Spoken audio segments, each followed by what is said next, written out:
At the day of the graduation, he tapped on my shoulder when we were taking pictures. He was a tall guy. And he said, Ankit, you saved my marriage. And I said, sorry, he didn't say that. He said, that class discussion saved that marriage. And I said, what class discussion? Because there were so many discussions happening. And he made me remember that conflict resolution class that we discussed about my marriage. And I said, so what happened?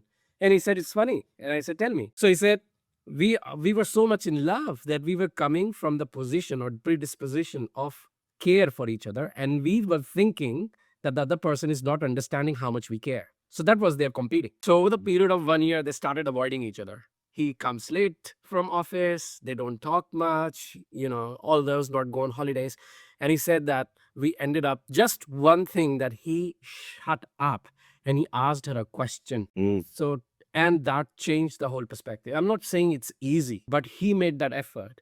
So which makes me feel, coming back to the hindsight trap that led me to talk about this from what you narrated, was if we end up not living in the past, we can understand how what we do now is going to be projected in the future. Because we continue the state of competitiveness and avoidance, we have fallen in the trap of hindsight. Because when we come up with another argument to talk to the same person, we are living the past discussions that have happened that we cannot let go. So we continue competing or we continue avoiding. Listen, I like this term hindsight trap. So if we had to make really clear, because I like this topic actually, like what's the upside and downside of that, the hindsight trap?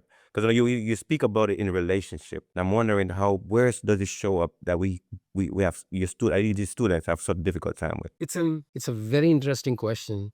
And I think for some listeners, I have to be very caring when I say this, because I was having a conversation on WhatsApp with my extended family, and I ended up exiting that group because I don't want to really state my dominance, as I said, because I think it is right. Maybe they are saying right, but according to the people on that WhatsApp group, people who are in state of depression are idiots. And I really took it personally because I thought, you don't really understand. None of us can understand how people, whoever that person is in depression, we won't understand their state of mind. We can try.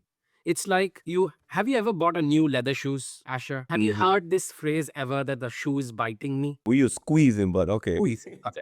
So when we say at the back of our ankle, if the shoe is too tight or too new, it gives a rush. Right? So some people say it's biting me. Now, if you have never experienced that, no matter how much I try to explain it to you, you won't understand. You can try to understand if I see a rush, so I can sort of relate it to other things, but I won't be able to understand it. Same thing. If I have not been in a state of depression, I cannot understand that person's psyche. Idea of a hindsight trap about, I don't see it in binary. So I don't see it as two or two less.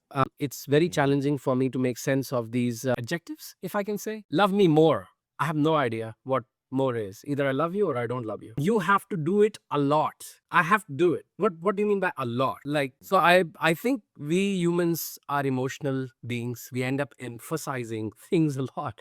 It doesn't make sense.